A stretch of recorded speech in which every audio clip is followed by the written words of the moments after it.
एक महिला अपने प्रेमी को बुला करके अपने ही घर में अवैध संबंध बनाती थी।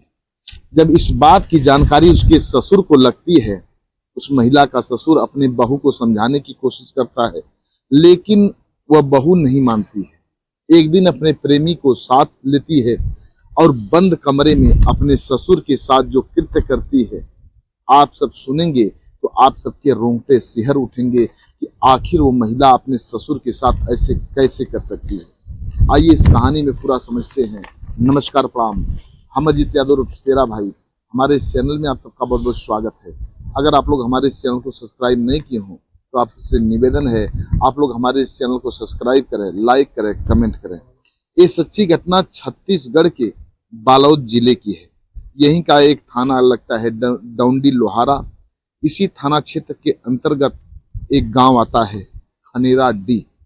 इसी गांव के रहने वाले मनोहर लाल निर्मलकर, इनकी उम्र 63 वर्ष के आसपास थी और इनका एक बेटा था। बेटे का नाम गौकरण निर्मलकर। और गौकरण की शादी एक महिला से होती है, एक लड़की से होती है, उसका नाम गीता होता है। गीता गौकर्ण की दुल्हन बनकर के घर में आती है। गीता गाने बजाने का शौक रखती थी। वो गांव में ही जो सेवा समिति होती है उसी में अक्सर भाग लेती थी। पूजा पाठ में गाने बजाने का काम करती थी महिलाओं के साथ मिल करके। अब उसकी दिली तमन्ना हुई कि थोड़ा अच्छे साज बाज के साथ गाया जाए, कोई वाद्य यंत्र सीखा जाए। पड़ोसी गांव का रहने वाला एक व्यक्ति था, उसका नाम लेख राम निषाद होता है। उसकी उम्र 45 वर्ष बताई गई। अब जो लेखराम था वो हारमोनियम बजा लेता था। उसी से मुलाकात एक रोज गीता की हो जाती है। गीता अब लेखराम से कहती कि आप मुझे हारमोनियम सिखा दीजिए। लेखराम कहता कि ठीक है, मैं आपको हारमोनियम बजाना सिखा दूंगा, लेकिन आपके घर पर आकर के सिखाऊंगा, वो भी रात में आऊंगा, सिखाऊंगा। गीता कहती है ठीक है। अब जो गीता थी उसका पति अपना बाहर रह करके काम करता था, काम धाम करके पैसा लाता था। गीता घर में अकेली होती है, उसका ससुर घर पर होता है। अब लेखराम उसके घर, गीता के घर आने जाने लगता है। शाम को उसको संगीत सिखाने लगता है, हारमोनियम बजाना सिखाने लगता है। धीरे धीरे कुछ दिन व्यतीत होने लगा। अब धीरे धीरे दोनों की नजदीकियां काफी हद तक बढ़ने लगी। दोनों एक दूसरे से मोहब्बत करने लगे। अब दोनों समय समय पर एक दूसरे के साथ अवैध संबंध भी बनाते थे। इस बात की चर्चा चारों तरफ फैलने लगी। इस बात की चर्चा अब जो मनोहर लाल थे, गीता के ससुर, उनको भी इस बात की जानकारी हो जाती है। मनोहर लाल अपने बहू को समझाने की कोशिश करते हैं, पति को बताते हैं, अपने बेटे को बताते हैं। पति कोई एतराज नहीं जताता है, लेकिन मनोहर लाल को ये सब चीज अच्छी नहीं लग रही थी। अपने बहू को समझाते हैं, बहू नहीं मानती है।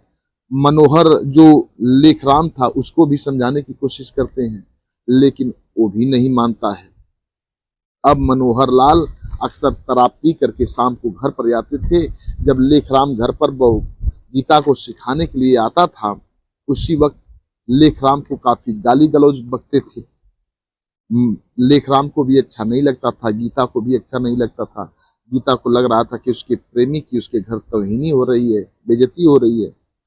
अब काफी परेशान हो गई गीता। ससुर को मनाने की कोशिश करती तो शराब पी करके, शराब के नशे में ससुर आता तो एक भी उसकी नहीं सुनता, बस उसके प्रेमी को गालियां बकता। अब गीता सोच जाती है कि अब अपने ससुर को रास्ते से ही हटा दिया जाए। अपने प्रेमी लेखराम से बात करती है और बात करने के बाद दोनों तय करते हैं कि जिस दिन हमारा ससुर शराब पी करके आवे, उसी दिन मैं आपको इत्तला के रूप में, प्रेमी से कहती है गीता, जिस दिन मेरा ससुर शराब पी करके घर आएगा उसी दिन मैं आपको इत्तला करूंगी, उसी दिन मेरे ससुर की हत्या हो जाए, बड़ा अच्छा होगा। लेखराम कहता है कि ठीक है। अब धीरे धीरे समय आगे बढ़ता है। 16 जुलाई 2025 की तारीख आ जाती है। शाम को मनोहर लाल मार्केट से शराब पी करके घर पर आता है। बहू गीता देखती है कि ससुर आज शराब पी करके आया हुआ है, अपने प्रेमी को इत्तला कर देती है, जानकारी दे देती है। अब रात को उसका प्रेमी घर चला आता है। जब प्रेमी लेखराम घर पर आता है, फिर इसके बाद अब दोनों पहले तो ससुर को चारपाई पर सुला देते हैं। सुलाने के बाद अब जो गीता थी अपने प्रेमी से कहती कि इसको कैसे मारा जाए। ससुर अचेतावस्था में था, नशे की हालत में था। अब प्रेमी कहता है कि इसको बिजली का करंट देकर के मारा जाए। मैं पूरी व्यवस्था से आया हुआ हूँ, मैं तार लेकर के आया हूँ, लोहे की रॉड लेकर के आया हूँ और ग्लव्स को पहले तुम पहन लो, फिर इसके बाद इस वायर को इसके बॉडी में सटा करके फिर मैं स्विच ऑन कर दूंगा और बिजली के करंट से इसकी मौत हो जाएगी, किसी को भनक तक नहीं लग पाएगी। अब गीता कहती है ठीक है। अब पूरी व्यवस्था उसका प्रेमी लेखराम निषाद करता है, सब कुछ तैयारी कर देता है। फिर इसके बाद अब जो गीता थी उसको ग्लव्स पहना देता है। फिर इसके बाद कहता है कि अपने ससुर के सीने में वार सटाओ, मैं स्विच ऑन करता हूँ। गीता ससुर के सीने में वार सटा देती है और उधर से लेखराम निषाद जो उसका प्रेमी था स्विच ऑन कर देता है। ससुर कुछ ही देर बाद तड़प करके दम तोड़ देता है, ससुर की मौत हो जाती है। फिर इसके बाद रात भर प्रेमी के साथ अयाचियां करती है घर में वो गीता। सवेरा होता है, प्रेमी तो घर से फरार हो जाता है, लेकिन गीता जब सवेरा होता है तो पास पड़ोस में घूम घूम करके रो करके लोगों से बताने लगी कि मेरा जो ससुर थे, मेरे ससुर शराब पी करके आए हुए थे और उनकी साइकिल से आ रहे थे और गिर गए, उनकी मौत हो गई। लोगों को लगा कि अक्सर शराब पी करके मनोहर आता है और हो न हो ऐसे ही उसकी मौत हुई हो, गिर गया हो साइकिल से और उसकी मौत हो गई हो। जहां वार सटाई थी गीता, वहां हल्दी का लेप कर दी। औरतें आती हैं, उसको देखती हैं, पूछती कि ये जो हल्दी है कैसे क्यों लगा है, क्या कारण है इसका। तब गीता कहती है कि इनको चोट आई थी, साइकिल से गिरे थे, तो हमने इनको हल्दी को गर्म करके लगा दी थी कि इनका जो दर्द है ठीक हो जाएगा, जो चोट लगी है ठीक हो जाएगा। मुझे नहीं पता था कि इनकी मौत हो जाएगी। लोगों को लगा कि सच बोल रही है। अब सवेरा जब होता है, आनंद फानंद में लोग सोचते हैं कि चलो इसको श्मशान घाट ले जाया जाए। गांव के लोग जुटते हैं और श्मशान घाट लोग लेकर के जाते हैं। श्मशान घाट जब वहीं लेकर के जाते हैं, इधर जो प्रेमी था गीता का, वहां पूरी व्यवस्था कर दिया था, पूरी तैयारी कर दिया था। लोग काफी अचंभित होते हैं, ये इसका न रिश्तेदार है न बेटा है, आखिर इतनी जल्दबाजी क्यों कर रहा है। लेखराम बार बार कह रहा था कि जितनी जल्दी हो सके इनके डेड बॉडी को जला दिया जाए, नहीं तो ये रात की इनकी मौत रात को हुई है, उन्होंने इनके बॉडी से काफी बदबू आने लगे, हम लोग परेशान हो जाएंगे, इनको जला दिया जाए। लोग अचंभित होते हैं, फिर भी लोग कहते हैं चलो ठीक है। अब चिता सजाई जाती है, चिता पर उस मनोहर की डेड बॉडी रख दी जाती है। जब वहीं कपड़ा हटाया जाता है, लोग देखते हैं कि काफी ज्यादा चोट दिख रही है मनोहर लाल के सीने पर। अब लोगों को थोड़ा शक होने लगता है। जब लोगों को शक होने लगा तो लोग डौंडी लोहारा थाने में लोग पुलिस को सूचना देते हैं। सूचना देने के बाद पुलिस को बुलाते हैं, पुलिस आती है, फिर इसके बाद उस डेड बॉडी को अपने कब्जे में लेती है पुलिस, पोस्टमार्टम के लिए बॉडी को भेज देती है। जब पोस्टमार्टम रिपोर्ट आती है तो उसमें पता चला कि मनोहर लाल को बिजली का करंट दिया गया है, बिजली के करंट से मनोहर लाल की मौत हुई है। अब सभी लोग हक्का बक्का हो चुके थे, किसी को कुछ समझ में नहीं आ रहा था, लेकिन गांव के लोग चर्चा कर रहे थे कि जो लेखराम निषाद है ये जल्दबाजी क्यों कर रहा था। इसी बात को लेकर के लोग तरह तरह की बातें करने लगते हैं। अब लोग पुलिस को भी बताते हैं।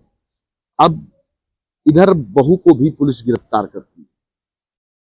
जब बहू को गिरफ्तार पुलिस करती है तो उससे अपने अंदाज में पूछताछ शुरू करती है, तो बहू अपने जुर्म को कबूल कर लेती है, सारी सच्चाई उगल देती है कि आखिर अपने प्रेमी के साथ मिल करके उसने अपने ससुर को करंट दे करके हत्या की। अब पुलिस पूछती है कि हत्या क्यों की, तब सारी बात बताती है कि मेरा ससुर मेरे प्रेमी को गालियां बकता था, हम दोनों का रिलेशन था, हम दोनों एक दूसरे से मोहब्बत करते थे। मेरे ससुर को इस बात को लेकर के काफी परेशानी होती थी, मेरा ससुर मेरे प्रेमी को गालियां बकता था, इसलिए हमने अपने प्रेमी के साथ मिल करके अपने ससुर की हत्या कर दी। अब प्रेमी को, ये घटना 16 जुलाई की है, 17 जुलाई को ये पोस्टमार्टम होता है। फिर इसके बाद बहू को पुलिस गिरफ्तार करती है, उसके प्रेमी को भी गिरफ्तार करती है। गिरफ्तार करने के बाद डेड बॉडी को लोग तो जला देते हैं, लेकिन जो गीता है उसका प्रेमी जो है लेखराम, दोनों को गिरफ्तार करके पुलिस जेल में भेज देती है। दोनों जेल में चले जाते हैं।